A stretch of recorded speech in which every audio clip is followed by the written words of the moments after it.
Bhushunda is concluding his teaching on self-inquiry to the celestial. Just as the whole universe came into being in the very heart of the subatom, on account of Indra entertaining the notion of such a creation, wherever the ego sense arises, there the world manifests itself.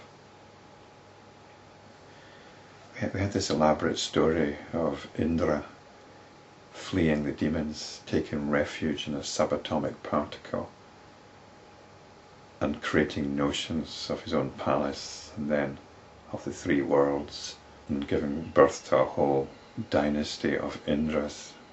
And this was his own ego sense. The ego sense is the first cause of this world illusion, which is comparable to the blueness of the sky. And according to the ancient understanding, the blueness of the sky arises out of limitations in vision. We can only see so far, and then everything becomes blue. So this was the understanding of the blueness of the sky.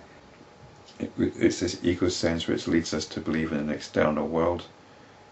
Not only do we imbue this external world with the tone of our own feelings, but we also imbue it with the whole sense of exteriority. We assume it's something external to us, and it's something which we grow up with. We're taught this. We're taught that this world is different to what we're actually experiencing.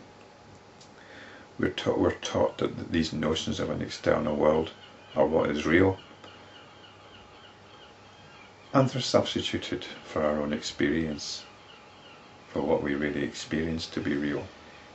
So this ego sense is something that we can explore all our ideas, realize their nature as ideas, explore all our fundamental ideas about things, realize that they are only ideas, and come back to what we're actually feeling. It's like the story of the emperor's new clothes.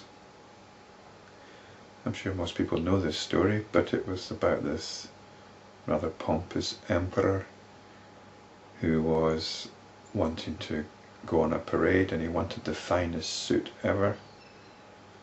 So he called in a tailor. The tailor presented the emperor with nothing, but told him it's the finest suit ever created. So he handed the emperor the invisible suit.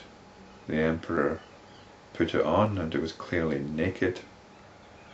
Because he's the emperor, nobody wanted to disagree with him, and they all said how fine he looked in his wonderful suit.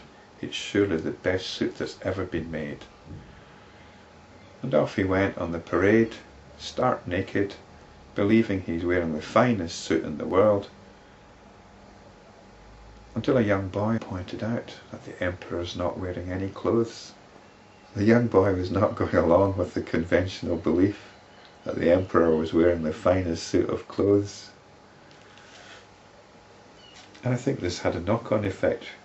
Rather than the little boy getting smacked around the head and told to shut up, I think people actually realised the emperor is not wearing any clothes. You know, if this was a true story, then that little boy would have had a slap around the head and said, "No, the emperor is wearing a beautiful set of clothes." But that little boy represents realisation of the truth.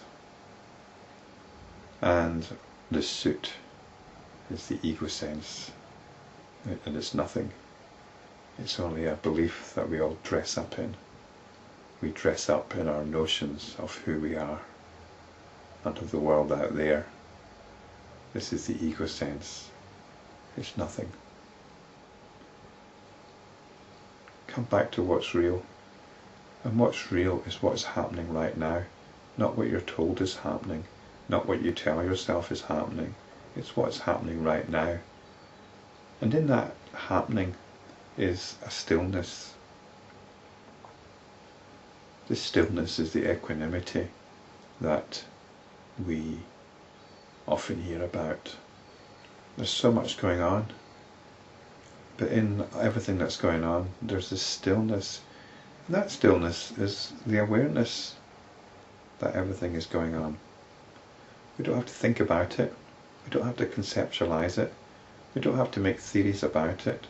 We don't have to divide it into inner and outer experiences. We don't have to even divide it into an experience and somebody that's experiencing it. It's the flow of experiencing. It's happening. Stuff happening. An infinite variety of stuff happening. Every moment subtly different from what comes next.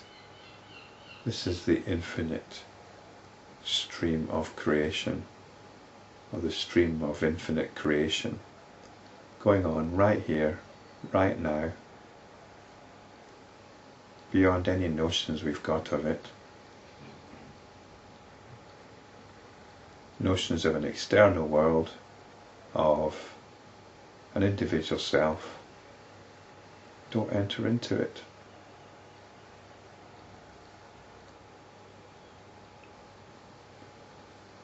Watch out for all the but, and you want to start making an argument and dressing things up in your fabrications, dressing things up in empty fabrications, and saying, this is what's real, this is what's real.